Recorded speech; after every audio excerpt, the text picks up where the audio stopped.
জৈব বিবর্তনের সপক্ষে প্রমাণাদি, evidences in favour of organic evolution. আমরা এ পর্যন্ত যে ইভলিউশন পড়ে এসেছি, বিবর্তন পড়ে এসেছি, এই বিবর্তনের সপক্ষে বিভিন্ন ধরনের প্রমাণ নিয়ে আমরা আজকে আলোচনা করব। 1.1 বিবর্তনে অঙ্গ সংস্থানিক প্রমাণ বা morphological evidences in favour of evolution. এটিকে কয়েকটি শিরোনামে আমি বিভক্ত করেছি। ক, তুলনামূলক শারীর স্থান, কম্পারেটিভ অ্যানাটমি, সমসংস্থ অঙ্গাবলী, হোমোলোগাস অর্গান। গ, সমবৃত্তীয় অঙ্গাবলী, অ্যানালগাস অর্গান। ঘ, নিষ্ক্রিয় অঙ্গাবলী, ভেস্টিজিয়াল অর্গান। উম, সংযোগকারী প্রাণী, কানেক্টিং লিঙ্ক। এগুলো নিয়েই হচ্ছে অঙ্গ সংস্থানিক প্রমাণ। 1.2 বিবর্তনে বংশগতিক প্রমাণ, genetical evidences in favour of evolution. 1.3 বিবর্তনে জীবভৌগোলিক প্রমাণ, biogeographical evidences in favour of evolution. 1.4 বিবর্তনে প্রাণ রাসায়নিক ও শারীরবৃত্তীয় প্রমাণ, biochemical and physiological evidences in favour of evolution. প্রথমে আমরা অঙ্গ সংস্থানিক প্রমাণ বা মরফোলজিক্যাল এভিডেন্সেসে যাব। অঙ্গ সংস্থানিক প্রমাণ হচ্ছে বিভিন্ন জীবের বাহ্যিক ও অভ্যন্তরীণ অঙ্গ সংস্থানিক বৈশিষ্ট্যগুলো তুলনামূলকভাবে পর্যালোচনা করলে দেখা যায় যে এদের মধ্যে আঙ্গিক সাদৃশ্য বিদ্যমান। এর কারণস্বরূপ বলা যায় তাদের পূর্বপুরুষ ছিল এক। এই অঙ্গ সংস্থান সম্পর্কিত প্রমাণগুলো নিম্নলিখিত শিরোনামে বর্ণনা করা যেতে পারে। প্রথমে হচ্ছে তুলনামূলক শারীর স্থান বা কম্পারেটিভ অ্যানাটমি। বিভিন্ন মেরুদণ্ডী প্রাণীর অঙ্গতন্ত্র সমূহ পর্যালোচনা করলে দেখা যায় যে অনেক অঙ্গের গঠন পরিকল্পনায় তাদের মধ্যে যথেষ্ট সাদৃশ্য বিদ্যমান। সরল অবস্থা হতে ধাপে ধাপে পরিবর্তন আসে এবং ক্রমেই জটিল অবস্থার দিকে এগিয়ে যায়। তোমরা নিশ্চয়ই সেকেন্ড ইয়ারের কথা মনে আছে, সেকেন্ড ইয়ারে তোমরা তুলনামূলক শারীর স্থান পড়েছিলে, তোমাদের একটা কোর্স ছিল। এখানে পিসেস অর্থাৎ মাছ, অ্যামফিবিয়া অর্থাৎ উভচর, রেপটাইল সরীসৃপ, বার্ড এবং ম্যামাল অর্থাৎ পাখি এবং স্তন্যপায়ী প্রাণী, অর্থাৎ এই 5টি শ্রেণীর প্রাণীর হৃৎপিণ্ডের গঠন দেখানো হয়েছে। প্রথমে মাছের ক্ষেত্রে আমরা দেখতে পাচ্ছি হৃৎপিণ্ড 2টি প্রকোষ্ঠ নিয়ে গঠিত, অরিকল এবং ভেন্ট্রিকল। অ্যামফিবিয়ার ক্ষেত্রে 2টি অরিকল অর্থাৎ 2টি অলিন্দ এবং 1টি নিলয়। সরীসৃপের ক্ষেত্রে 2টি অলিন্দ এবং একটি অসম্পূর্ণভাবে বিভক্ত নিলয়, অর্থাৎ দেখতে পাচ্ছ ইনকমপ্লিট সেপ্টাম, অর্থাৎ একটি ব্যবধায়ক বা একটি পর্দা এই নিলয়টিকে অসম্পূর্ণভাবে বিভক্ত করেছে। অন্যদিকে বার্ড এবং ম্যামালের ক্ষেত্রে একটি কমপ্লিট সেপ্টাম, অর্থাৎ এই নিলয়টিকে সম্পূর্ণভাবে বিভক্ত করেছে, ফলে এই হৃৎপিণ্ড হয়ে গেছে 4 প্রকোষ্ঠ বিশিষ্ট। অন্যদিকে সরীসৃপের ক্ষেত্রে অসম্পূর্ণভাবে 4 প্রকোষ্ঠ বিশিষ্ট, অ্যামফিবিয়ার ক্ষেত্রে 3 প্রকোষ্ঠ বিশিষ্ট এবং মাছের ক্ষেত্রে 2 প্রকোষ্ঠ বিশিষ্ট। আমরা যদি এদের বাসস্থানের কথা দেখি তাহলে মাছ জলে বাস করে, এই কারণে তার হৃৎপিণ্ড 2 প্রকোষ্ঠ বিশিষ্ট। অ্যামফিবিয়া যেহেতু তার লার্ভাল স্টেজে সে পানিতে বসবাস করে এবং পরবর্তীতে ডাঙ্গায় উঠে আসে, এই হ্যাবিটেটের কারণে তার হৃৎপিণ্ড 3 প্রকোষ্ঠ বিশিষ্ট। সরীসৃপ স্থলজ প্রাণী কিন্তু তত উন্নত নয়, এই কারণে তার হৃৎপিণ্ড অসম্পূর্ণভাবে 4 প্রকোষ্ঠ বিশিষ্ট, এক্সেপ্ট ক্রোকোডাইল অর্থাৎ কুমির ব্যতীত। কুমিরের ক্ষেত্রে আমরা দেখব তার হৃৎপিণ্ড সম্পূর্ণভাবে 4 প্রকোষ্ঠ বিশিষ্ট। অন্যদিকে বার্ড এবং ম্যামাল এরা হচ্ছে উষ্ণ রক্ত বিশিষ্ট প্রাণী এবং স্থলজ প্রাণী আমরা দেখি, এবং এর হৃৎপিণ্ড সম্পূর্ণভাবে 4 প্রকোষ্ঠ বিশিষ্ট। ফলে এই যে হৃৎপিণ্ডের বেসিক স্ট্রাকচার অলিন্দ এবং নিলয়, এখান থেকে সরল অবস্থা থেকে অর্থাৎ মাছ থেকে আমরা যদি উপরের দিকে এনিমেলগুলোতে আসতে থাকি, অর্থাৎ উভচর, সরীসৃপ এবং পাখি এবং স্তন্যপায়ী, তাহলে দেখব যে এই বেসিক স্ট্রাকচারটি আস্তে আস্তে জটিল বা সরল অবস্থা থেকে জটিল অবস্থার দিকে অগ্রসর হচ্ছে এবং তার ক্রম উন্নতি হচ্ছে। সরল অবস্থা থেকে 2 প্রকোষ্ঠ বিশিষ্ট থেকে আস্তে আস্তে সেটি 4 প্রকোষ্ঠ বিশিষ্ট হচ্ছে। এটি বিবর্তনের সাক্ষ্য বহন করে। মাছের হৃৎপিণ্ড কেবলমাত্র একটি অলিন্দ, একটি নিলয় নিয়ে গঠিত, যা জলজ পরিবেশের জন্য অভিযোজিত। ব্যাঙ উভচর হওয়ায় হৃৎপিণ্ড 3 প্রকোষ্ঠ বিশিষ্ট, এদের 2টো অলিন্দ এবং একটি নিলয়। নিলয়ে অক্সিজেনযুক্ত অক্সিজেনবিহীন রক্তের সামান্য মিশ্রণ ঘটে। ব্যাঙ ত্বক এবং মুখ গহ্বর দিয়ে রক্তকে বিশুদ্ধ করে, তাই সামান্য মিশ্রিত তার রক্ত ক্ষতি করতে পারে না। এভাবে হৃৎপিণ্ডের বিকাশ ক্রমে আরো এগিয়ে যায়। হৃৎপিণ্ডের সরীসৃপদের মধ্যে দুটি অলিন্দ ও অসম্পূর্ণভাবে বিভক্ত নিলয়, যার ফলে অক্সিজেনযুক্ত রক্ত ও অক্সিজেনবিহীন রক্তের মিশ্রণ আংশিক বন্ধ হয়। পাখি ও স্তন্যপায়ীতে নিলয়টি সম্পূর্ণভাবে বিভক্ত হয়, ফলে অক্সিজেনযুক্ত অক্সিজেনবিহীন রক্তের মিশ্রণ ঘটে না। তাহলে আমরা দেখতে পাচ্ছি এই যে হৃৎপিণ্ডের গঠন তুলনামূলকভাবে আমরা মাছ থেকে যত উপরের দিকের এনিমেলের দিকে যাব, যত উন্নত ভার্টিব্রেট এনিমেলের দিকে যাব, তত তার হৃৎপিণ্ডের গঠন আরো উন্নত দেখতে পাবো। সুতরাং প্রতীয়মান হয় যে মাছের সরল হৃৎপিণ্ডটি ধীরে ধীরে সময় ও প্রাকৃতিক পরিবেশে অভিযোজনের জন্য বিকশিত হওয়ার সময় কিছুটা পরিবর্তন ঘটেছে, যদিও এদের হৃৎপিণ্ডের মৌলিক গঠন মূলত একই রকম। আমরা এরপরে অ্যাওর্টিক আর্চেস, তোমরা সেকেন্ড ইয়ারে এটিও পড়েছিলে। অ্যাওর্টিক আর্চেস হচ্ছে, দেখো এখানে ভেন্ট্রাল অ্যাওর্টা বা অঙ্কীয় মহাধমনী ফ্রম দ্য হার্ট, অর্থাৎ হৃৎপিণ্ড থেকে কার্বন ডাইঅক্সাইড যুক্ত রক্ত অঙ্কীয় মহাধমনীর মাধ্যমে প্রবাহিত হয়ে পরবর্তীতে এই জোড়ায় জোড়ায়, এপাশে দুই পাশে দেখতে পাচ্ছ, এগুলো হচ্ছে অ্যাওর্টিক আর্চেস। ভ্রূণ অবস্থায় মেরুদণ্ডী প্রাণীতে 6 জোড়া অ্যাওর্টিক আর্চেস থাকে। এই অ্যাওর্টিক আর্চেস হয়ে ল্যাটারাল ডরসাল অ্যাওর্টি হয়ে ডরসাল অ্যাওর্টাতে আসে। অর্থাৎ এভাবে অঙ্কীয় মহাধমনী হয়ে অ্যাওর্টিক আর্চ হয়ে র্যাডিক্স বা ল্যাটারাল ডরসাল অ্যাওর্টি হয়ে ডরসাল অ্যাওর্টাতে আসে। এভাবে ভ্রূণ অবস্থায় মেরুদণ্ডী প্রাণীতে 6 জোড়া অ্যাওর্টিক আর্চের উপস্থিতি থাকে, কিন্তু যত এনিমেল মাছ থেকে উন্নত হতে থাকে, অর্থাৎ মাছ থেকে উভচর, উভচর থেকে সরীসৃপ, পাখি এবং স্তন্যপায়ী হতে থাকবে, তত এদের সংখ্যা আস্তে আস্তে কমতে থাকবে। যেমন এখানে অ্যাম্ফিবিয়ার ক্ষেত্রে আমরা দেখতে পাচ্ছি 3, 4 এবং 6 নাম্বার অ্যাওর্টিক আর্চ উপস্থিত। অ্যাওর্টিক আর্চের সংখ্যা ভ্রূণ অবস্থা থেকে এবং অনুন্নত প্রাণী থেকে উন্নত প্রাণীর দিকে যেতে থাকলে তার অ্যাওর্টিক আর্চের সংখ্যা তুলনামূলকভাবে কমে যায়। বিভিন্ন মেরুদণ্ডী প্রাণীর অ্যাওর্টিক আর্চ হৃৎপিণ্ডের ন্যায় একই গঠনের উদ্রেক করে। সকল মেরুদণ্ডী প্রাণীতে ভ্রূণ অবস্থায় যে 6 জোড়া অ্যাওর্টিক আর্চেস থাকে, পরিণত অবস্থায় ভিন্ন ভিন্ন সমস্যা সমাধানের জন্য তারা ভিন্ন ভিন্ন ভাবে রূপান্তরিত হয় মাত্র। সকল প্রকার টেট্রাপড, দ্যাট মিন্স চতুষ্পদী প্রাণীতে, অর্থাৎ উভচর, সরীসৃপ, পাখি এবং স্তন্যপায়ীতে প্রথম এবং দ্বিতীয় আর্চ অনুপস্থিত থাকে। আবার সকল প্রকার অ্যামনিওটায়, অর্থাৎ সরীসৃপ, পাখি ও স্তন্যপায়ীতে পঞ্চম আর্চটি অনুপস্থিত থাকে। এখানে কেবলমাত্র তৃতীয়, চতুর্থ ও ষষ্ঠ আর্চেস বর্তমান থাকে। অর্থাৎ এই যে আমরা অ্যাওর্টিক আর্চ গুলো দেখতে পাচ্ছি, এগুলো অ্যাওর্টিক আর্চের আবার মডিফিকেশন হচ্ছে, যেহেতু তারা বিভিন্ন পরিবেশে অভিযোজিত হচ্ছে, তাদের মোড অফ লাইফ এর কারণে তাদের অ্যাওর্টিক আর্চের পরিবর্তন হচ্ছে, প্লাস তাদের গ্রীবার বিবর্তন, অর্থাৎ নেক এর বিবর্তন ও জীবনধারার পরিবর্তনের সাথে এই অ্যাওর্টিক আর্চের মডিফিকেশন বা পরিবর্তন হচ্ছে।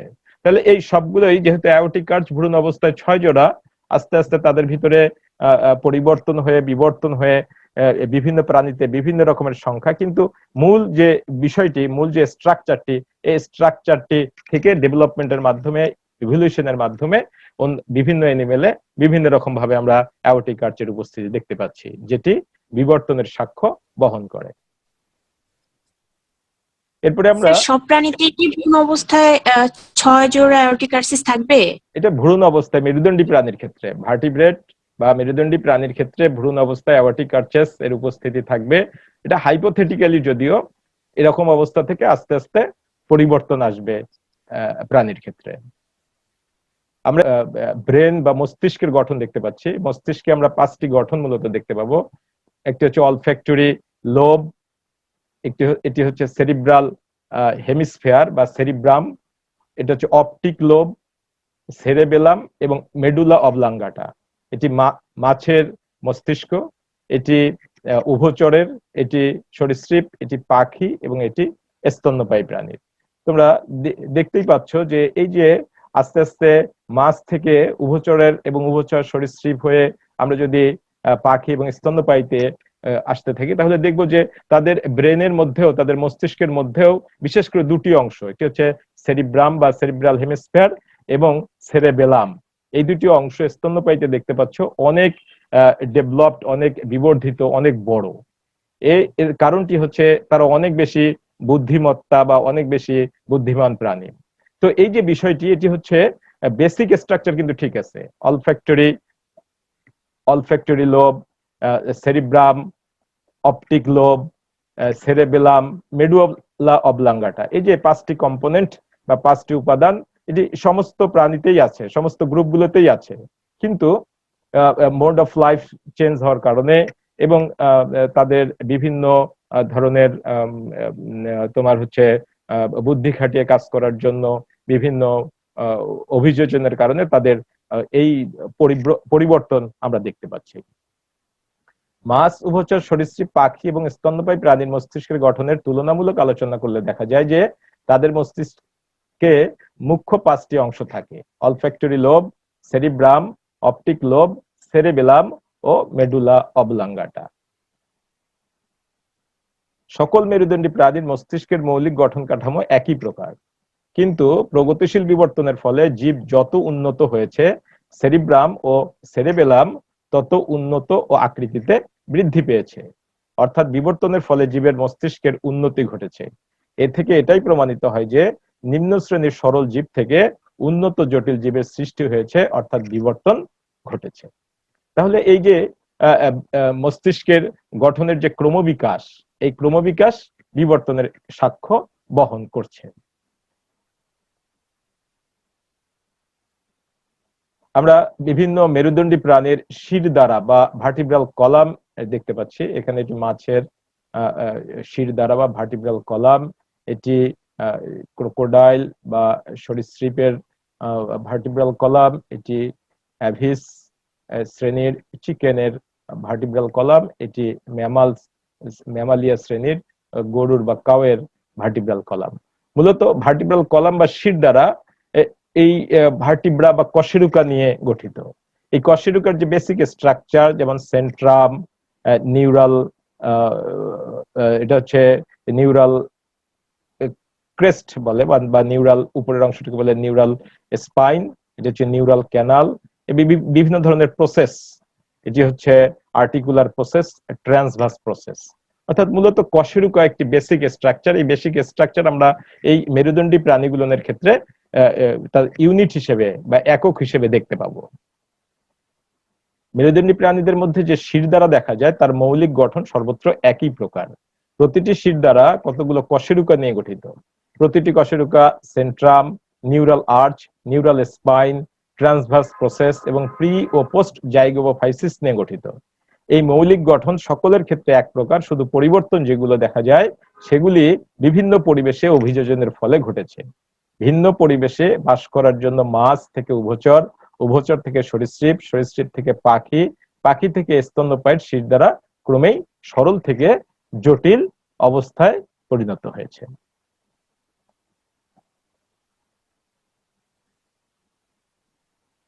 আমরা এরপরে খ নম্বরে সমসংস্থ অঙ্গাবলী বা হোমোলোগাস অর্গান বিবর্তনের সপক্ষে প্রমাণ হিসেবে দেখব। এটি পাখির অগ্রপদ বা ডানা, এটি হিউম্যান বা মানুষের, এরপরে বাদুড়ের, এরপরে ফ্রগ বা ব্যাঙের, পরপয়েজ বা শুশুকের, এবং এরপরে হচ্ছে হর্স বা ঘোড়ার। আমরা প্রতিটি স্ট্রাকচারে দেখতে পাচ্ছি শুরু হয়েছে হিউমারাস, রেডিয়াস আলনা, কার্পাল, মেটাকার্পাল এবং ফ্যালাঞ্জেস দিয়ে। কিন্তু এই যে তাদের মৌলিক গঠন সবগুলোতে আমরা দেখতে পাচ্ছি হিউমেরাস আছে, রেডিয়াস আলনা আছে, মেটাকার্পাল, কার্পাল, ফ্যালাঞ্জেস সবগুলো গঠনে আছে, কিন্তু তাদের কাজ কিন্তু ডিফারেন্ট হচ্ছে। যেমন পাখি আকাশে ওড়ার জন্য তার এই অগ্রপথটিকে ব্যবহার করে, মানুষ তার বিভিন্ন কাজের জন্য তার এই অগ্রপথটিকে ব্যবহার করে, ব্যাট বা বাদুর এটি ওড়ার জন্য তার অগ্রপথকে ব্যবহার করে, পরপয়েজ বা শুশুক পানিতে সাঁতার কাটার জন্য তার এই অগ্রপথকে ব্যবহার করে, ঘোড়া বা হর্স তার অগ্রপথকে দৌড়ানোর কাজে ব্যবহার করে, ফ্রগ ঝাঁপার বা লাফানোর কাজে তার এই অগ্রপথকে ব্যবহার করে। তো এই যে উৎপত্তি বা তাদের ভিতরের মূল গঠনটা একই রকম হওয়ার পরেও যদি কাজ ডিফারেন্ট হয়ে যায়, তখন সেটাকে আমরা বলবো সমসংস্থ অঙ্গ বা হোমোলোগাস অর্গান। বিভিন্ন প্রাণীর দেহে বিদ্যমান যে সকল অঙ্গের উৎপত্তি, অভ্যন্তরীণ গঠন ও পরিস্ফুটন একই ধরনের কিন্তু বাইরের আকৃতি ও কাজ ভিন্ন তাকে সমসংস্থ অঙ্গ বলে। উদাহরণস্বরূপ মানুষের হাত, বাদুড়ের ডানা, যেগুলো আমি উদাহরণ হিসেবে বলছি, এদের সকলেরই অগ্রপদের অস্থি, মাংসপেশি, রক্ত সংবহন, স্নায়ুবিন্যাস ইত্যাদি পরীক্ষা করলে একই রকম মৌলিক কাঠামো দেখা যায়। মানুষের অগ্রপদ সব ধরনের কাজের উপযোগী হওয়ার জন্য আঙ্গুলগুলো হাতে পরিণত, উড়বার জন্য বাদুড় ও পাখির সামনের পাগুলো ডানায় রূপান্তরিত, শুশুকের সম্মুখ পদ পানিতে সাঁতার কাটার জন্য নৌকার বৈঠান্নায় গঠনে রূপান্তরিত, লাফিয়ে চলার জন্য ব্যাঙের পা দক্ষ, আর ঘোড়ার অগ্রপদ দৌড়ানোর জন্য উপযুক্ত। দ্যাট মিনস এক একজনের কাজের কাজ ভিন্ন, কিন্তু তাদের যে উৎপত্তি এবং অভ্যন্তরীণ যে গঠন, পরিস্ফুটন ঠিক একই রকম। তো কেবলমাত্র ভিন্ন ভিন্ন কাজ করার জন্য এবং পরিবেশের সাথে খাপ খাইয়ে চলার জন্য এরা নানাভাবে রূপান্তরিত হয়েছে। এ থেকে মনে করা হয় ওই সকল প্রাণী একই উৎস হতে উদ্ভূত হয়ে বিভিন্ন দিকে অভিব্যক্তির পথে অগ্রসর হয়েছে। এগুলো হচ্ছে সমসংস্থ অঙ্গাবলী, যেগুলো তাদের পূর্বপুরুষের অর্থাৎ একই ধরনের পূর্বপুরুষের বা একই উৎস থেকে উদ্ভূত হয়েছে এটি প্রমাণ করে, এবং অভিব্যক্তির মাধ্যমে বা ইভলিউশনের মাধ্যমে তাদের মধ্যে মডিফিকেশন বা তাদের ভিতরে পরিবর্তন আসছে। এটি হলো সমসংস্থ অঙ্গ বা হোমোলোগাস অর্গান। আমরা এরপরে আসবো সমবৃত্তি অঙ্গ বা অ্যানালগাস অর্গান। অ্যানালগাস অর্গানের ক্ষেত্রে আমরা দেখতে পাচ্ছি এখানে ইনসেক্ট, পাখা, এবং এপাশে বার্ড এবং ব্যাট বা বাদুড়ের ডানা বা পাখা, সবগুলি কিন্তু ওড়ার কাজে বা খেচর অভিযোজনের সাথে অ্যাডাপ্টেড, কিন্তু এগুলো ভিন্ন ভিন্ন উৎস থেকে আসছে। Analogy between wings of insects and vertebrates, অর্থাৎ তাদের ডিফারেন্ট, যেমন ইনসেক্ট ডিফারেন্ট একটা গ্রুপ থেকে আসছে, বার্ডস অ্যাভিস শ্রেণী থেকে আসছে, ব্যাট ম্যামালিয়া শ্রেণী থেকে আসছে। ভিন্ন ভিন্ন উৎস থেকে আসলেও তাদের কাজ কিন্তু একই রকম। এই সমস্ত অঙ্গাবলীকে আমরা বলবো সমবৃত্তি অঙ্গ বা অ্যানালগাস অর্গান। যে সকল অঙ্গের কাজ একই ধরনের কিন্তু তাদের উৎপত্তি ও গঠন ভিন্ন, তাদেরকে আমরা সমবৃত্তি অঙ্গ বলবো। যেমন বাদুড় ও পাখির ন্যায় আরশোলা কিংবা প্রজাপতি পাখার সাহায্যে উঠতে পারে। অভ্যন্তরীণ গঠন ও উৎপত্তির দিক দিয়ে বাদুড় বা পাখির ডানার সাথে প্রজাপতি বা আরশোলার ডানার কোনো সাদৃশ্য নেই, অথচ কাজ এক হওয়ায় একই রকম জীবনযাত্রার ইঙ্গিত দেয়। জীববিজ্ঞানীরা মনে করেন বিবর্তনের ফলে বিসদৃশ্য অঙ্গসমূহ একই ধরনের কাজে নিয়োজিত হয়েছে। তাহলে আমরা এভাবে বলবো, সমসংস্থ অঙ্গগুলো পারস্পরিক আত্মীয়তার সম্পর্ক নির্দেশ করে, এবং সমবৃত্তি অঙ্গগুলোর উৎপত্তি বিভিন্ন উৎস থেকে হলেও এদের অভিব্যক্তি হয়েছে একই ধারায়। তাহলে আমরা দুটি জিনিস দেখলাম, সমসংস্থ অঙ্গ এবং সমবৃত্তি অঙ্গের মাধ্যমে বিবর্তনের সপক্ষে প্রমাণ। নিষ্ক্রিয় অঙ্গাবলী বা vestigial organ. This is an organ that served A purpose, অর্থাৎ কোনো উদ্দেশ্যে ব্যবহৃত হয়, ইন দ্য ডিস্ট্যান্ট অ্যানসেস্টর, অর্থাৎ দূরবর্তী কোনো পূর্বপুরুষের, অফ অ্যান অর্গানিজম, কোন একটি জীবের দূরবর্তী কোনো অ্যানসেস্টর বা দূরবর্তী কোনো পূর্বপুরুষের কোন একটি উদ্দেশ্যে যদি কোনো অঙ্গ ব্যবহৃত হয়, but is not longer pertinent, অর্থাৎ বর্তমানে সেটি প্রাসঙ্গিক নয়, in the presently existing recently evolved organism, অর্থাৎ বর্তমানে সেই অঙ্গটি কোন একটি ওই ধরনের এনিমেলের ক্ষেত্রে, তাদের উত্তরসূরিদের ক্ষেত্রে যদি সেটি সেরকম কোনো কাজ না করে বা সেটি তার কাজের ক্ষেত্রে প্রাসঙ্গিক বা অপ্রাসঙ্গিক হয়ে পড়ে, তখন সেটাকে আমরা বলবো ভেস্টিজিয়াল অর্গান বা নিষ্ক্রিয় অঙ্গ। বাংলায় এভাবে আসে, প্রাণী দেহে এমন কতগুলি বিলুপ্ত প্রায় অঙ্গ দেখা যায় যেগুলো বিশেষ কোনো প্রাণীতে অকেজ বা নিষ্ক্রিয়, কিন্তু অন্য প্রাণীতে সক্রিয় অবস্থায় থাকতে পারে। মনে করা হয় যে অঙ্গগুলো একদা হয়তো সর্বক্ষেত্রে সক্রিয় ছিল, কিন্তু অভিব্যক্তির সঙ্গে সঙ্গে তাল মিলিয়ে চলতে গিয়ে বর্তমানে নিষ্ক্রিয় হয়ে পড়েছে এবং ভবিষ্যতে হয়তো কোনো অস্তিত্বই থাকবে না। এই অঙ্গগুলোকেই নিষ্ক্রিয় অঙ্গ বলা হয়ে থাকে। নিপা মিউট করে নি। আমরা এখানে তিনটি স্লাইড দেখিয়েছি ভেস্টিজিয়াল অর্গানের। এটি হচ্ছে স্কিঙ্ক বা লিজার্ড টাইপের অর্থাৎ টিকটিকি সদৃশ্য এক ধরনের প্রাণী, যাদের লিমস অর্থাৎ চলাচল না করার কারণে তাদের পদ বিলুপ্ত হয়ে যায়। In some species of skinks legs have become vestigial, আস্তে আস্তে নিষ্ক্রিয় অঙ্গে পরিণত হয়ে যাচ্ছে। এটি এক ধরনের কেভ ফিশ বা গুহাবাসী প্রাণী, যাদের চোখ থাকার পরেও গুহায় বসবাসের কারণে তাদের চোখ ভেস্টিজিয়াল অর্গানে পরিণত হয়ে যায়। এটি তোমরা নিশ্চয়ই জানো, তিমি, যে তিমির পশ্চাৎপদ স্লাইডে দেখানো হয়েছে, পশ্চাৎপদও সাঁতার কাটার জন্য, এটা অ্যাকচুয়ালি চতুষ্পদী প্রাণী থেকে সৃষ্টি হয়েছে, কিন্তু পানিতে সাঁতার কাটার কারণে তার হিন্ড লিম বা পশ্চাৎপদ নিষ্ক্রিয় অঙ্গে পরিণত হয়েছে। টিকটিকি সদৃশ স্কিঙ্কের কিছু প্রজাতি চলাচল না করার কারণে তাদের পা নিষ্ক্রিয় অঙ্গে পরিণত হয়েছে। কেভ ফিশ এর চোখ থাকা সত্ত্বেও তা লুপ্তপ্রায় অঙ্গে পরিণত হয়েছে। গুহাবাসী হওয়ার কারণে তাদের চোখ নিষ্ক্রিয় অঙ্গে পরিণত হয়েছে। এই যে এটি গুহাবাসী ফিশ বা cave fish, the cave fish is blind yet it still has eyes, যদিও চোখ আছে তারপরে সেটি নিষ্ক্রিয় অঙ্গে পরিণত হয়েছে।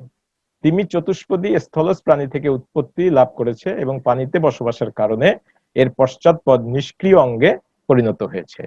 উদাহরণ হিসেবে আমরা বেলিন হোয়েল, এই যে হোয়েলটা দেখতে পাচ্ছি, এটি হচ্ছে বেলিন হোয়েল, যার পশ্চাৎপদ পানিতে সাঁতার কাটার কারণে নিষ্ক্রিয় অঙ্গে পরিণত হয়েছে।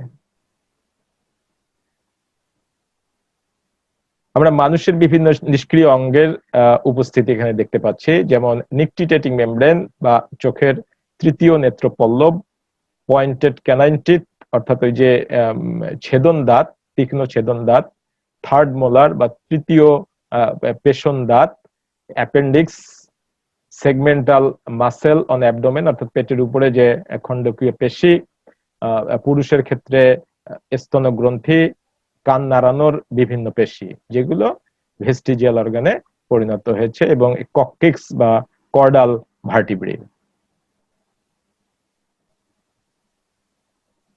মানুষের চোখের তৃতীয় নেত্রপল্লব, যেগুলো আমি তোমাদেরকে বলছি, মানুষ এবং মাংসাশী স্তন্যপায়ীর ক্ষেত্রে অ্যাপেন্ডিক্স নিষ্ক্রিয়। খেয়াল করে দেখো, মানুষ এবং মাংসাশী স্তন্যপায়ীর ক্ষেত্রে, এবং আকারে ছোট, কিন্তু অধিকাংশ তৃণভোজী স্তন্যপায়ীর ক্ষেত্রে এটি বেশ সক্রিয়। বানর, শিম্পাঞ্জি প্রভৃতি স্তন্যপায়ী প্রাণীর দেহে লেজ বিদ্যমান, কিন্তু মানুষের কোনো লেজ নেই। তবে মেরুদণ্ডের শেষ প্রান্তে কককিক্স নামক লেজের অনুরূপ অবলুপ্ত প্রায় একটি অংশ আছে। উভচর, সরীসৃপ, পাখি ইত্যাদির বেলায় চোখের তৃতীয় নেত্রপল্লব বা নিকটিটেটিং মেমব্রেন প্রয়োজনীয় কাজ করে, কিন্তু মানুষের ক্ষেত্রে এটি চোখের কোণে অবস্থিত সামান্য একটি লালচে বস্তু হিসেবে বিদ্যমান। বহিকর্ণ নাড়ানোর প্রয়োজনীয় সকল পেশি থাকলেও অব্যবহারের ফলে সেগুলো এতই অপুষ্ট হয়ে পড়েছে যে মানুষ তার কান নাড়াতে পারে না। তাহলে এখান থেকে আমরা একটা ডিসিশনে আসতে পারি, সকল নিষ্ক্রিয় অঙ্গ প্রাণী জগতের সম্বন্ধপরতা নিদর্শন এবং ক্রমবিকাশের সাক্ষ্য বহন করে। তাহলে নিষ্ক্রিয় অঙ্গ এর মাধ্যমে আমরা ইভলিউশনের বিষয়টি দেখলাম। সংযোগকারী প্রাণী বা কানেক্টিং লিংক, তোমরা ফার্স্ট ইয়ারে থাকতে পেরিপেটাস বা ভেলভেট ওয়ার্মের নাম শুনেছ। এটি অনেইকোফোরা পর্বের একটি প্রাণী, যেটি দুটি পর্বের মধ্যে একটি কানেক্ট তৈরি করে, একটি হচ্ছে ফাইলাম আর্থ্রোপোডা আর একটা ফাইলাম অ্যানেলিডা, অর্থাৎ ওই দুটা পর্বেরও বৈশিষ্ট্য সে ধারণ করে এই পেরিপেটাস। আমরা উপরে দুটি প্রাণী দেখতে পাচ্ছি, অ্যাকিডনা এবং প্ল্যাটিপাস। প্ল্যাটিপাসের নাম তোমরা শুনেছ। এই দুটি অ্যাকচুয়ালি স্তন্যপায়ী প্রাণীর বা ম্যামালিয়া শ্রেণীর মনোট্রিম অর্থাৎ এগ লেইং ম্যামাল। দুটি ডিম পাড়ে, কিন্তু তাদের শরীরে আবার স্তন্যপায়ী প্রাণীর মতো তাদের লোম বা হেয়ারের উপস্থিতি আছে, এবং তারা বাচ্চাকে দুগ্ধ পান করায়। তো এগুলোর মধ্যে আমরা দুইটাই, অর্থাৎ স্তন্যপায়ী প্রাণীরও বৈশিষ্ট্য দেখতে পাই, আবার সরীসৃপ জাতীয়, যেহেতু তারা ডিম পাড়ে এবং তাদের পরিস্ফুটনটা জরায়ুর বাইরে হচ্ছে, এই কারণে সরীসৃপের বৈশিষ্ট্য আমরা দেখতে পাচ্ছি। অর্থাৎ সরীসৃপ থেকে স্তন্যপায়ী প্রাণীর যে আবির্ভাব হয়েছে, সেক্ষেত্রে তারা একটি সংযোগ স্থাপন করছে বা এর একটা প্রমাণ বা সাক্ষ্য বহন করছে। অন্যদিকে এটা লাংফিশ, তোমরা জানো, ফুসফুস মাছ, যেটি মাছ এবং উভচরের ভিতরে একটি সংযোগ স্থাপন করেছে। এই যে পাশের স্লাইডটি দেখতে পাচ্ছ, এটি হচ্ছে অ্যাকচুয়ালি সে স্থলজ অবস্থা অর্থাৎ ফুসফুসের মাধ্যমে এখানে একটা কোকুন তৈরি করেছে। কোকুন তৈরি করে সরাসরি বাতাস থেকে তার ফুসফুসের সাহায্যে সে অক্সিজেন গ্রহণ করছে এবং এভাবে সে ল্যান্ড পরিবেশে ল্যান্ডে প্রায় 5 বছরের মতো সে অতিবাহিত করতে পারে। তো এগুলো সবগুলো হচ্ছে কানেক্টিং লিংক অ্যানিমেল অর্থাৎ সংযোগকারী প্রাণী। একাধিক গ্রুপের ভিতরে তারা সংযোগ স্থাপন করেছে, যেটা বিবর্তনের ক্ষেত্রে একটি প্রমাণ হিসেবে আমরা বলতে পারি। দুটি ভিন্ন শ্রেণীর আঙ্গিক বৈশিষ্ট্য বহনকারী এবং সেতুর ন্যায় উভয় শ্রেণীর মধ্যে সংযোগ রক্ষাকারী প্রাণীদেরকে সংযোগকারী প্রাণী বলে। মনোট্রিমাটার অর্থাৎ যে এগ লেইং এ সমস্ত স্তন্যপায়ী প্রাণী অন্তর্ভুক্ত একিডনা ও প্ল্যাটিপাসের ক্ষেত্রে স্তন্যপায়ীর ন্যায় দেহ লোম দ্বারা আবৃত, স্তনগ্রন্থি আছে এবং বাচ্চাদেরকে দুধ পান করায়। আবার সরীসৃপের ন্যায় ডিম পাড়ে ও জরায়ুর বাইরে বাচ্চার পরিস্ফুটন ঘটায়। এ সকল বৈশিষ্ট্য হতে ধারণা করা যায় যে সরীসৃপ জাতীয় প্রাণী হতে বংশানুক্রমে ধীরে ধীরে পরিবর্তিত হয়ে স্তন্যপায়ী প্রাণী উদ্ভূত হয়েছে। লাংফিশ উভচর ও মাছের মধ্যে সংযোগ স্থাপন করে বিবর্তনের প্রমাণ দিচ্ছে। এরা প্রায় 5 বছর স্থলে অর্থাৎ এরকম একটা পরিবেশে বসবাস করতে পারে।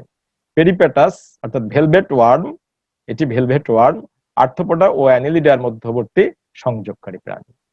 এগুলো সবগুলোই হচ্ছে মরফোলজিক্যাল বা অঙ্গসংস্থানিক প্রমাণ। আমরা বংশগতিক প্রমাণ দেখব। তোমরা এই জিনিসগুলো সম্বন্ধে আরো ভালো জানো। যেমন এটা হচ্ছে আরএনএ বা রাইবোনিউক্লিক অ্যাসিড, এটি ডিএনএ বা ডিঅক্সি রাইবোনিউক্লিক অ্যাসিড।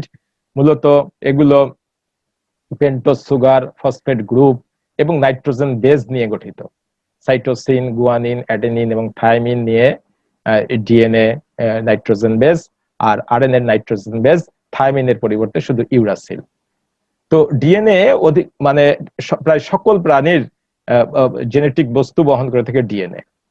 আর সামান্য একটি ভাইরাস যেমন টোবাকো মোজাইক ভাইরাসের জেনেটিক বস্তু বহন করে আরএনএ।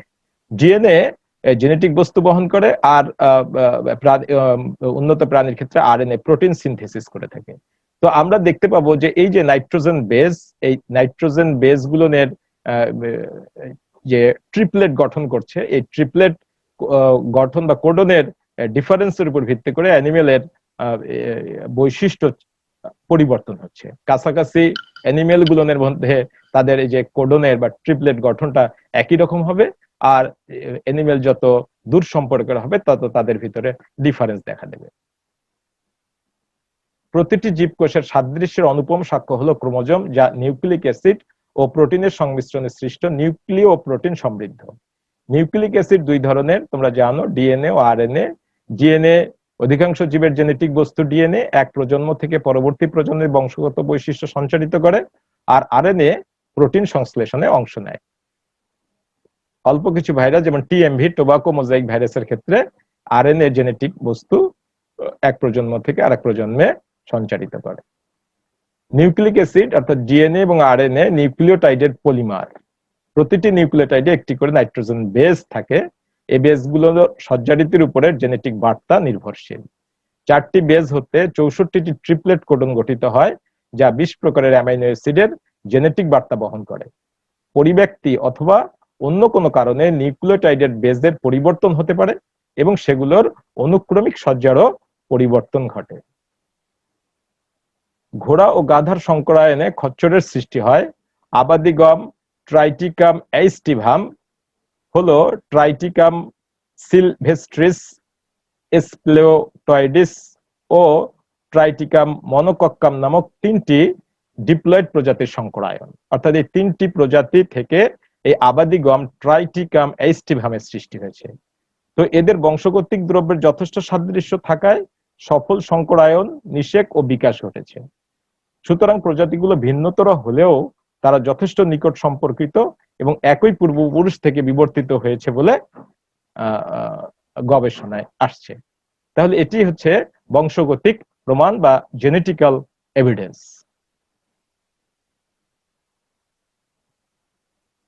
জীবভৌগোলিক প্রমাণ বা বায়োজিওগ্রাফিক্যাল এভিডেন্স। আমরা স্লাইডে যে দুটি প্রাণী দেখতে পাচ্ছি, এই দুটি প্রাণী, একটি হচ্ছে ক্যাঙ্গারু, অস্ট্রেলিয়ায় বাস করে, আরেকটি হচ্ছে অপসাম, যেটি সাউথ আমেরিকায় বা দক্ষিণ আমেরিকায় বসবাস করে। দুটি অ্যাকচুয়ালি স্তন্যপায়ী প্রাণী বা ম্যামালিয়া শ্রেণীর মার্সুপিয়াল এর অন্তর্ভুক্ত, অর্থাৎ থলেবাহী স্তন্যপায়ী প্রাণী। অ্যাকচুয়ালি থলেবাহী স্তন্যপায়ী প্রাণী, যখন পৃথিবী একসময় একটা একক ভূখণ্ড ছিল, যখন সব পরিবেশ একই রকম ছিল, তখন প্রাণীদের ভিতরে ভিন্নতা ছিল না, যেহেতু পরিবেশ একরকম। কিন্তু যখন মহাদেশগুলো, তোমরা জানো কন্টিনেন্টাল ড্রিফট থিওরির মাধ্যমে, যে মহাদেশগুলো আস্তে আস্তে বিচ্ছিন্ন হয়ে পড়ে, অস্ট্রেলিয়া সাউথ আমেরিকা থেকে বিচ্ছিন্ন হয়ে যায় এবং দূরে সরতে থাকে। যতক্ষণ পর্যন্ত সংযোগ ছিল ততক্ষণ পর্যন্ত অনেক মার্সুপিয়াল সাউথ আমেরিকা থেকে, যেহেতু সাউথ আমেরিকায় এই মার্সুপিয়াল প্রাণীদের অরিজিন হয়েছে, উৎপত্তি হয়েছে, এখান থেকে তারা অস্ট্রেলিয়ায় বিস্তৃতি ঘটায়।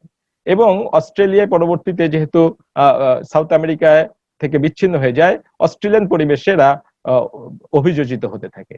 এই অভিযোজিত হওয়ার কারণে তাদের ভিতরে আঙ্গিক বৈশিষ্ট্য পরিবর্তন হয়। আর যারা সাউথ আমেরিকায় থেকে যায়, তাদের আঙ্গিক বৈশিষ্ট্যর মধ্যে এর সাথে বৈসাদৃশ্য দেখা যায়। কিন্তু পরবর্তীতে গবেষণা দেখা গেছে যে তারা অ্যাকচুয়ালি দুটো সিস্টার গ্রুপ। তো এটি জীবভৌগোলিক প্রমাণের একটি উদাহরণ। অতীতে পৃথিবী একটি একক ভূখণ্ড ছিল এবং সর্বত্র একই পরিবেশে উদ্ভিদ এবং প্রাণীসমূহ অনুরূপ ছিল। এরপর মহাদেশগুলো বিচ্ছিন্ন হয়ে যায়, পরস্পর হতে দূরে সরতে থাকে। পরবর্তীকালে পরিবর্তনের ফলে বর্তমান পৃথিবীর বিভিন্ন মহাদেশে বিভিন্ন প্রকার জীব দেখা যায়। ভূতাত্ত্বিক তথ্য নির্দেশ করে যে এককালে অস্ট্রেলিয়া দক্ষিণ আমেরিকার সাথে সংযুক্ত ছিল, এ কারণেই কেবল উভয় মহাদেশে মার্সুপিয়াল প্রাণী দেখা যায়। কিন্তু উভয় মহাদেশের ভিন্ন পরিবেশের কারণে তাদের আঙ্গিক লক্ষণ ভিন্নতর হয়েছে। এরা স্বকীয় বৈশিষ্ট্য মণ্ডিত হলেও একই পূর্বপুরুষ হতে উদ্ভূত হয়েছে, যা বিবর্তনের সাক্ষ্য বহন করে। পূর্বপুরুষ কিন্তু তাদের এক ছিল। মার্সুপিয়ালদের প্রধান বৈশিষ্ট্য হলো অপত্যের জন্য থলে বা পাউচের উপস্থিতি। তোমরা দেখতে পাচ্ছ ক্যাঙ্গারুর থলের মধ্যে তার অপত্য। দক্ষিণ আমেরিকায় মার্সুপিয়ালের উৎপত্তি হয়েছে এবং বর্তমানে ডাইডেলফিডি গোত্রের 19টি গণের 103টি প্রজাতির অপসাম রয়েছে। অন্যদিকে দক্ষিণ আমেরিকা হতে অস্ট্রেলিয়া বিস্তৃত হয়ে এই মার্সুপিয়াল 6টি গোত্রের 159টি প্রজাতির মার্সুপিয়াল আমরা দেখতে পাচ্ছি। তারা বিভিন্নভাবে ডাইভার্সিফাইড হয়ে গেছে এবং বিভিন্ন অনেকগুলো গ্রুপের সৃষ্টি করছে। ক্যাঙ্গারু, ওয়ালাবিস, কোয়ালা, অপসাম, উমব্যাট, তাসমানিয়ান ডেভিল ইত্যাদি। গবেষণায় দেখা যায় উভয় অঞ্চলের মার্সুপিয়ালরা পরস্পর সিস্টার গ্রুপ।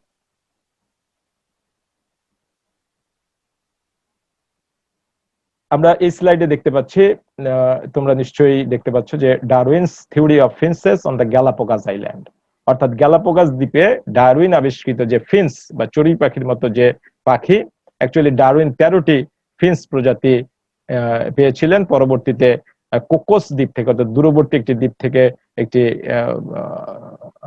তোমার ফিন্স পাখি আসে।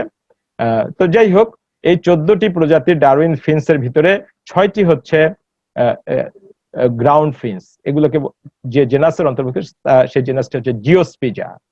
এগুলো ট্রি ফিন্স, এগুলো হচ্ছে ক্যামারিনকাস। ওয়ার্বলার ফিন্স সার্থিডিয়া জেনাস, আর কোকোস ফিন্স হচ্ছে পিনারোলজিয়াস।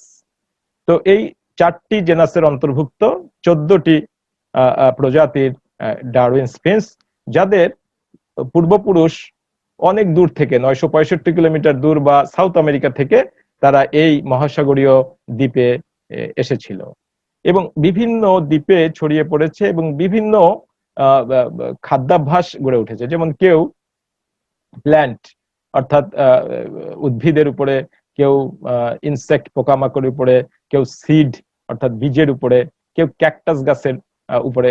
এভাবে তারা বিভিন্ন খাদ্যাভ্যাস গড়ে উঠেছে, ফলে তাদের বিকের মধ্যেও ঠোঁটের ভিতরে পরিবর্তন হয়েছে।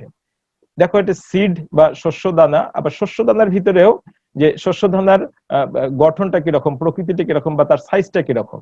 এবং লার্জ গ্রাউন্ড ফিন্স, এর ঠোঁটটা অনেক বড়, অর্থাৎ সে বড় আকারের এই বীজ খাওয়ার কারণে তার এই ঠোঁটের পরিবর্তন হয়েছে। তাহলে এই যে ঠোঁটের পরিবর্তন, এই ঠোঁটের পরিবর্তন তাদের খাদ্যের প্রকৃতির উপর ডিপেন্ড করে হচ্ছে, অর্থাৎ অনেক দিনের ন্যাচারাল সিলেকশন বা প্রাকৃতিক নির্বাচনের মাধ্যমে তাদের এরকম পরিবর্তন হচ্ছে।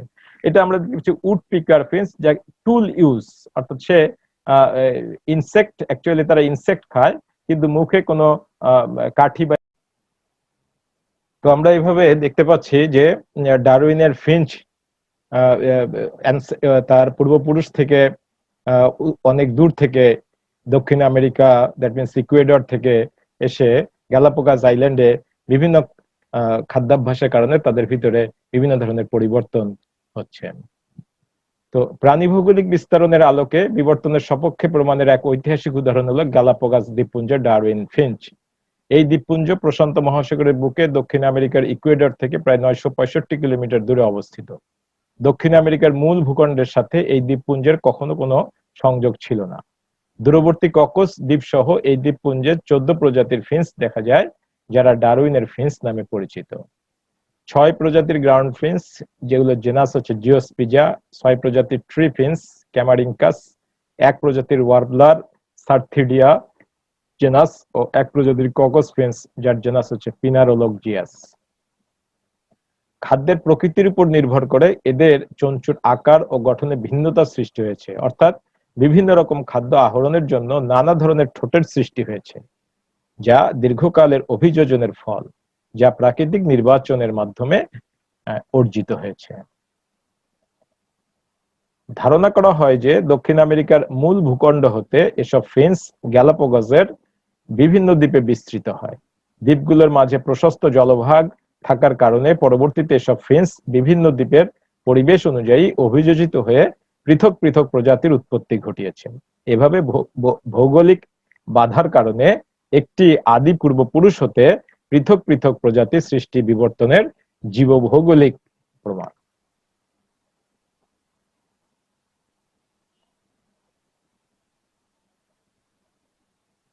বিবর্তনে প্রাণ রাসায়নিক ও শারীরবৃত্তীয় প্রমাণ, biochemical and physiological evidences in favour of evolution. একই জাতীয় প্রাণীর শারীরবৃত্তীয় কাজ, যেমন খাদ্য গ্রহণ, খাদ্য পরিপাক, রেচন, শ্বসন ইত্যাদি প্রধান জৈবনিক ক্রিয়াগুলির প্রকৃতি অভিন্ন। যেমন মানুষ ও বানরের অগ্ন্যাশয় বা প্যানক্রিয়াস হতে নিঃসৃত ট্রিপসিনের মধ্যে কোনো প্রভেদ নেই।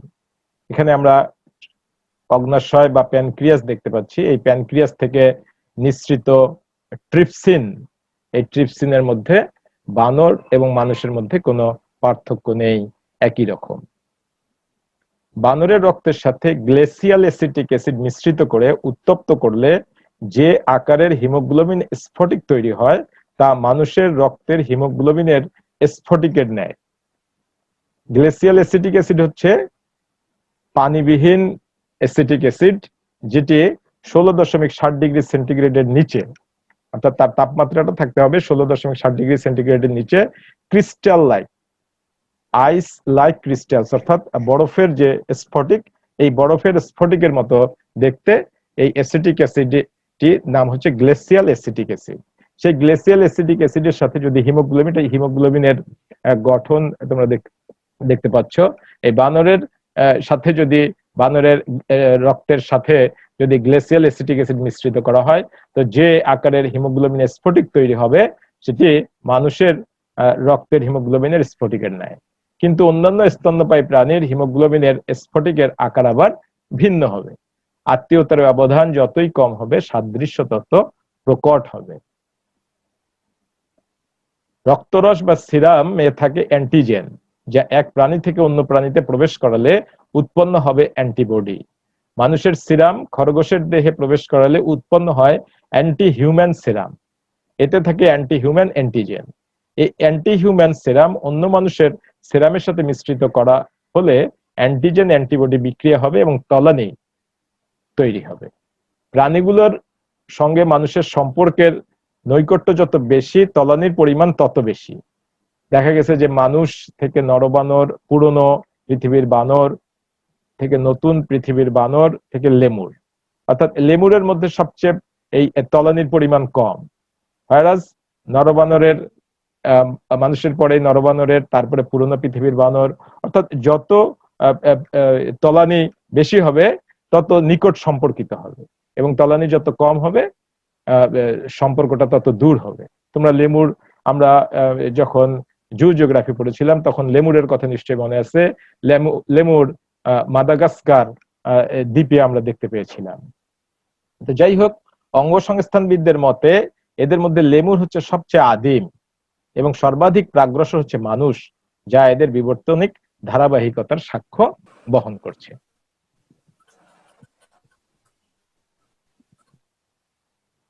আমরা এখানে 4টি স্যালামান্ডার দেখতে পাচ্ছি, একটি নেকটুরাস, একটি অ্যামফিউমা, একটি সাইরেন, আর এটা হচ্ছে ক্রিপ্টোব্র্যাঙ্কাস। তো এই 4টি স্যালামান্ডারের পারস্পরিক সম্পর্ক, অর্থাৎ কে কার ক্লোজ রিলেটেড, এটি সম্পর্ক নির্ণয়ের জন্য প্রথমে খরগোশের দেহে নেকটুরাসের রক্ত প্রবেশ করিয়ে এর বিরুদ্ধে অ্যান্টিবডি তৈরি করা হয়। খরগোশের রক্ত থেকে অ্যান্টিবডিজ পৃথক করে 4টি পরীক্ষা নলে রাখা হয়। একটি পরীক্ষা নলে নেকটুরাসের, অন্যটিতে অ্যামফিউমার, এভাবে সাইরেন এবং এভাবে ক্রিপ্টোব্র্যাঙ্কাসে, এভাবে 4টি প্রাণীর সিরাম অ্যান্টিজেন যোগ করা হয়। সর্বাধিক ও সর্বনিম্ন পরিমাণ তলানি পাওয়া যায় নেকটুরাসে, যথাক্রমে নেকটুরাসে সর্বাধিক পরিমাণ তলানি পাওয়া যায় এবং সর্বনিম্ন তলানি পাওয়া যায় ক্রিপ্টোব্র্যাঙ্কাসের সিরাম অ্যান্টিজেনের সঙ্গে। এ থেকে সিদ্ধান্তে আসা যায় যে অ্যামফিউমা ও সাইরেন এই দুটির তলানির পরিমাণ প্রায় কাছাকাছি, এই কারণে এরা পরস্পর ঘনিষ্ঠ সম্পর্কিত। এবং তুলনামূলকভাবে ক্রিপ্টোব্র্যাঙ্কাস এই প্রজাতিটি আদিম, অর্থাৎ এদের যেহেতু তলানির পরিমাণ কম, এর সাথে সম্পর্কও কম, অর্থাৎ এটি অপেক্ষাকৃত পুরাতন এটি স্যালামান্ডার। অর্থাৎ এই আদিম স্যালামান্ডার ক্রিপ্টোব্র্যাঙ্কাসের সঙ্গে এদের সম্পর্ক অনেক কম। 1957 সালে নোবেল পুরস্কার বিজয়ী এফ ম্যাঙ্গার গরু, ভেড়া, ঘোড়া ও শূকরের দেহ হতে ইনসুলিন নিয়ে পরীক্ষা করে দেখেন যে 51টি অ্যামাইনো অ্যাসিড নিয়ে ইনসুলিন গঠিত এবং এগুলো মূলত একই ক্রমানুসারে বিন্যস্ত। এই 4টি অ্যানিমেলের ক্ষেত্রে কেবল একটি অংশে 3টি অ্যামাইনো অ্যাসিডের অনুক্রমে সামান্য পার্থক্য দেখা যায়। এটি হতে ধারণা জন্মে যে এই কয়টি প্রজাতি একই সাধারণ পূর্বপুরুষ হতে উদ্ভূত হয়েছে। এদের দেহে ইনসুলিনে যে সামান্য পার্থক্য দেখা যায় তা বিবর্তনের মাধ্যমে অর্জিত হয়েছে।